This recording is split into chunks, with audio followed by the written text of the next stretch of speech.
In this case, a child is having several teeth worked on. We'll focus on the deciduous canine. The diagnosis suggests a pulp cap is required.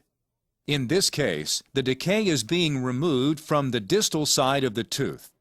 With the decay gone, the pulp exposure is evident. The tooth-colored ProRoot MTA is being placed over the exposure with the MTA carrier.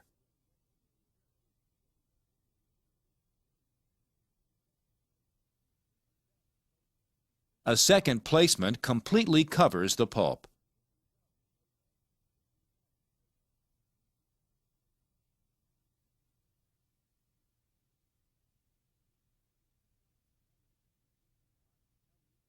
A cotton pellet is used to clean up and smooth the ProRoot material.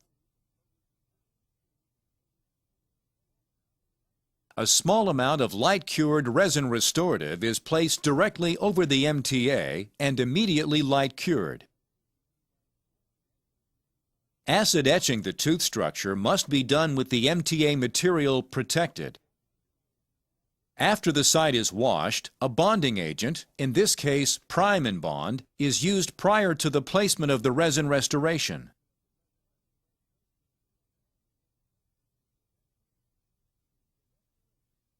The restoration completes this tooth.